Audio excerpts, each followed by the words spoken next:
तो आज की वीडियो में हम स्टार्ट कर रहे हैं एग्जांपल नंबर 8 से और एक्सरसाइज 8.2 के बचे हुए क्वेश्चन मतलब क्वेश्चन नंबर 3 और 4 को सोल्व करेंगे। तो एग्जांपल है जो कि काफी इजी एग्जांपल है और उसी के जैसा क्वेश्चन नंबर 3 उसे भी सोल्व करते हैं। एग्जांपल नंबर 8 है if sin a minus b equal to 1/2 cos a plus b equal to 1/2 0 degree is less than a plus b is less or equal 90 degree and a is greater than b find a and b। मतलब इस question में दो condition दे दी है, इसके अलावा a plus B हमें निकालना है और a प्लस बी के बारे में बताया कि 0 से तो बड़े होंगे पर 90 के बराबर या 90 से छोटे हो सकते हैं इन दोनों का सम, और इसमें a बड़ा है, ये बात ध्यान रखते हुए हमें निकालना है। तो नॉर्मली हमें दिया sin a minus b equal to 1/2 and अपन जानते sin 30 इक्वल टू 1/2। तो अगर ये इक्वेशन फर्स्ट है सो बाय इक्वेशन फर्स्ट हम कह सकते हैं sin a minus B equal to हो जाएगा sin 30 के बराबर, क्योंकि 1/2 की वैल्यू sin 30 के बराबर होती है, मतलब इसकी जगह हमने sin 30 रख दिया और दोनों जगह सेम बात है। इसका मतलब हम इन दोनों लाइनों के थ्रू कह सकते हैं a minus B equal to हो जाएगा 30 डिग्री। ठीक है ना, समझ में आ रहा है।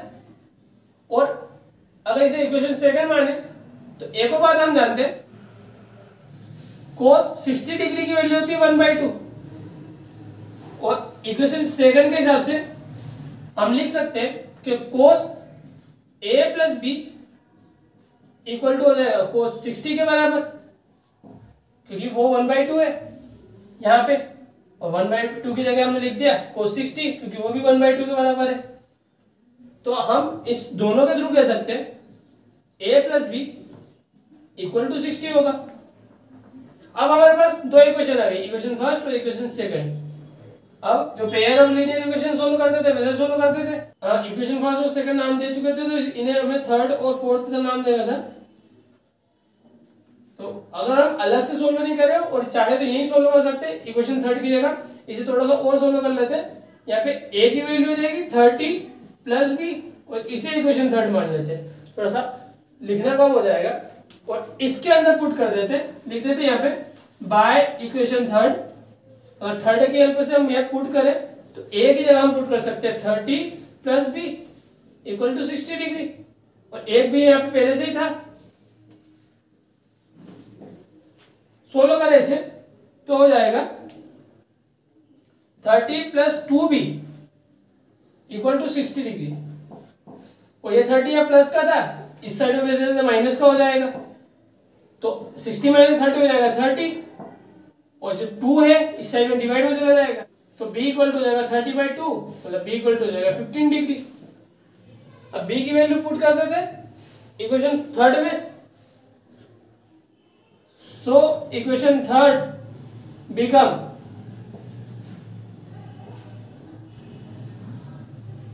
a equal to 30 plus b की वैल्यू 15 मतलब 30 प्लस 15 मतलब 45 डिग्री और ये हमारा आंसर हो गया और कंडीशन के हिसाब से भी करेक्ट है। 0 से बड़ा आंसर आ रहा है और a बड़ा आ रहा है, तो इस तरीके से हमारा ये वाला क्वेश्चन भी सोल्व हो जाता है। अब क्वेश्चन नंबर 3 को देखें। क्वेश्चन नंबर 3 में दिया if tan a plus b equal to √3 and tan a minus b equal to 1/√3, जो कि ये कंडीशंस दे रखी है। उसके बाद वापस से सेम कंडीशन दे रखी है a और b के लिए और लास्ट में पूछा फाइंड a एंड b। तो सेम क्वेश्चन है, सोल्व करते हैं इसे। यहाँ पे लिख सकते हैं हम वी नो tan की कौन सी वैल्यू √3 आंसर देती है, तो tan की 60 वाली वैल्यू मतलब tan 60 होता है √3 एंड 1/√3 tan 30 की वैल्यू होती है तो tan 30 इक्वल टू 1/√3। तो इक्वेशन फर्स्ट और सेकंड हो जाएगी। So by equation first and second tan a plus b equal to हो जाएगा √3 और √3 था tan 60 के बराबर तो tan 60 के बराबर और इसके थ्रू हम लिख सकते हैं a plus B equal to 60 degree और इस वाले के थ्रू देखें सेकंड इक्वेशन के थ्रू तो हम लिख सकते हैं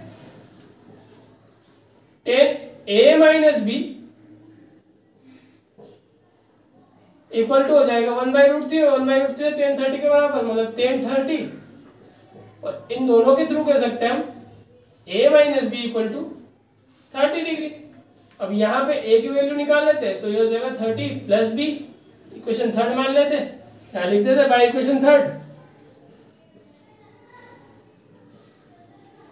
a की वैल्यू थी 30 plus B equal to 60। 30 plus से इस साइड में माइनस में चला जाएगा,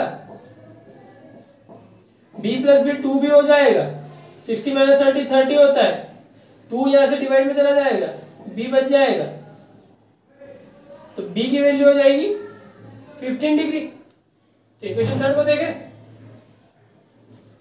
सो equation third become a equal to 30 plus b मतलब 15 डिग्री, मतलब a इक्वल टू 45 डिग्री। तो b की वैल्यू 15 डिग्री, a की वैल्यू 45 डिग्री। सेम पहले जैसा आंसर है और सेम तरीका ही है। ओके, अब क्वेश्चन नंबर 4 को देखें, जो इस एक्सरसाइज का लास्ट क्वेश्चन है 8.2 का। क्वेश्चन नंबर 4 है state whether the following are true और फॉल्स, जस्टिफाई योर आंसर। हमें बता रहे हैं ट्रू और फॉल्स है, उसके बाद आंसर को भी जस्टिफाई करना है। सबसे पहले sine a plus B equal to sine a plus sine B. Normally example करके देख लेते हैं, पता पड़ जाएगा। अगर a की वैल्यू मालूम है 30 और b की वैल्यू मालूम है 45, अच्छा 45 हमें मिलेगा नहीं तो ऐसा करते हैं b की वैल्यू मान लेते हैं 60 डिग्री। एक्चुअली में 45 मिलेगा नहीं से मतलब मेरा ये था कि अगर 30 और 45 रखते तो साइन a प्लस बी की वैल्यू निकालते तो 30 प्लस 45 की वैल्यू हमारे पास नहीं है, मतलब 75 डिग्री की वैल्यू हमारे पास नहीं है, इस कारण से उसको नहीं ले रहे।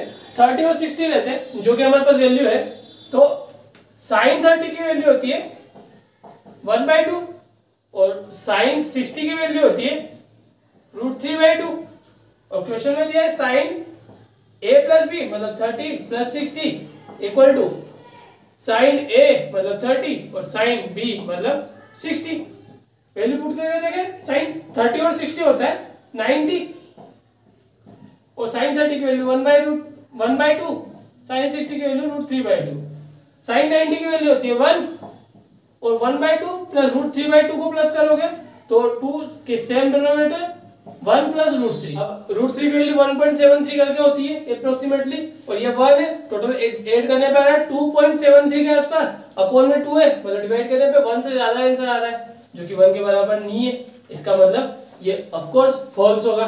तो नॉर्मली ये बात ध्यान भी रखना सब जने, क्योंकि आगे की क्लास में बच्चे गलती करते हैं, इस साइन का मल्टीप्लाई इन दोनों से करने लग जाते हैं, पर बताया साइन कोई चीज नहीं है मैथमेटिकल फॉर्म में, ये रेशियो का नाम है, परपेंडिकुलर अपन हाइपोटेनस उस रेशियो का नाम है। और वो परपेंडिकुलर और हाइपोटेनस किसके हिसाब से, तो उस एंगल के हिसाब से है।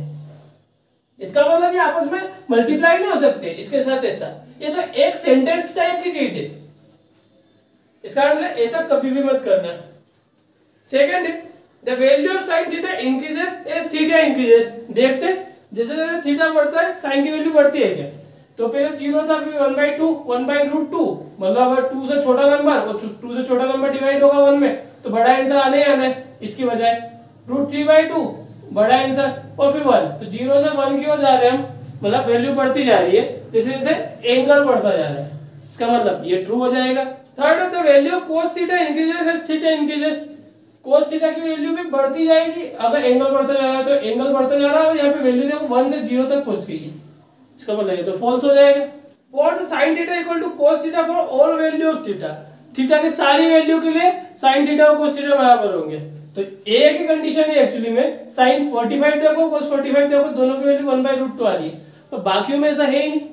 sin अगर 0 देखेंगे तो वो आ रहा है 0 और cos 0 वो तो होता है 1, तो यहाँ पे बराबर है ही नहीं दोनों आपस में, मतलब ये फॉल्स हो जाएगा। लास्ट है cot a is not defined for a equal to 0।